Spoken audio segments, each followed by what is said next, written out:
நம்ம இன்றைக்கி டேஸ்ட்டான கோவக்காய் கிரேவி எப்படி பண்ணுறதுன்னு பார்க்கலாம். அதுக்கு நான் 1/4 கிலோ கோவக்காவை எடுத்து வாஷ் பண்ணி இந்த மாதிரி கீரி எடுத்து வச்சுருக்கேன். இதை அந்த எண்ணெயில் சேர்த்துட்டு நம்ம ஃப்ரை பண்ணிக்கலாம். நீங்கள் இது நல்லா ஃப்ரை ஆகிற வரைக்கும் ஃப்ரை பண்ணிக்கோங்க. இப்போது இதெல்லாமே ஓரளவு ஃப்ரை ஆகிடுச்சு. இந்த ஸ்டேஜில் நம்ம இதை ஒரு பிளேட்டுக்கு மாற்றி ஆற வச்சிடலாம். திருப்பி அதே பேனில் இன்னும் கொஞ்சம் எண்ணெய் ஊற்றிட்டு அதில் 2லேருந்து 3 டேபிள் ஸ்பூன் அளவு பீனட் சேர்த்துக்கலாம். அது கூடவே ஒரு துண்டு பட்டை, 3 கிராம்பு, 1 ஏலக்காய் சேர்த்துக்கலாம். கூடவே 5லேருந்து 6 கேஷ்யூ அதையும் சேர்த்துட்டு 1 டீஸ்பூன் அளவு எள் அதையும் சேர்த்துட்டு எல்லாத்தையுமே நல்லா ஃப்ரை பண்ணிக்கலாம். இப்போ எல்லாமே நல்லா ஃப்ரை ஆகிடுச்சு. இப்போது இந்த ஸ்டேஜில் இதை ஒரு பிளேட்டுக்கு மாற்றி ஆற வச்சு எடுத்துக்கலாம்.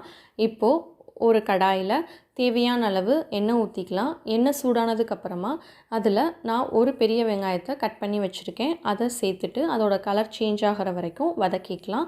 இந்த ஸ்டேஜில் 1 டேபிள் ஸ்பூன் இஞ்சி பூண்டு பேஸ்ட்டு சேர்த்து நல்லா வதக்கி விட்டுக்கோங்க.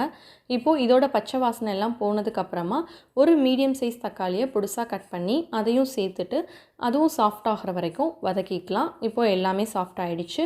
இந்த ஸ்டேஜில் 1/4 டீஸ்பூன் அளவு மஞ்சள் தூள், 1 டீஸ்பூன் அளவு மல்லித்தூள், 1 டீஸ்பூன் அளவு மிளகாய்த்தூள், கொஞ்சமாக கரம் மசாலா, 1 டீஸ்பூன் அளவு சீரகத்தூள் இது எல்லாத்தையும் சேர்த்துட்டு நம்ம மிக்சியில் அரைச்சி வச்சுருந்தோம் இல்லையா, நம்ம ஃப்ரை பண்ணி வச்சுருந்தோம் இல்லையா பீனட் அந்த எள் இதெல்லாம், அது எல்லாத்தையுமே தண்ணி ஊற்றி நைஸாக அரைச்சி அந்த கிரேவியும் இதில் சேர்த்துட்டு எல்லாத்தையும் நல்லா மிக்ஸ் பண்ணி விட்டுருங்க. இப்போது ஓரளவு எல்லாமே நல்லா மிக்ஸ் ஆகிடுச்சு. இந்த ஸ்டேஜில் ஒரு லெமன் சைஸ் அளவு புளியை ஊற வச்சு வச்சுருக்கேன். இதையும் கரைச்சி அந்த புளி தண்ணியை நம்ம இது கூட சேர்த்துட்டு தேவையான அளவு தண்ணியும் சேர்த்துட்டு உப்பு சேர்த்துட்டு இதை மூடி போட்டு ஒரு 5லேருந்து 10 நிமிஷம் ஃபுல் சிம்மில் வச்சு நம்ம வேக வைக்க போகிறோம். இப்போது ஒரு 5 மினிட்ஸ் ஆயிடுச்சு. பாருங்கள், கிரேவி நல்லா கொதிக்க ஆரம்பிச்சிருச்சு. இந்த ஸ்டேஜில் நம்மக்கிட்ட இருக்க ஃப்ரை பண்ண கோவக்காயை இதில் சேர்த்துட்டு அதையும் கொதிக்க விடலாம். ஒரு 10 மினிட்ஸ் ஆகட்டும். இப்போ பாருங்கள் எந்தளவு குழம்பு கொதிச்சு ரெடி ஆகிருக்கு அப்படின்னு சொல்லிட்டு ரொம்பவே திக்காக க்ரீமியாக மாறிடுச்சு.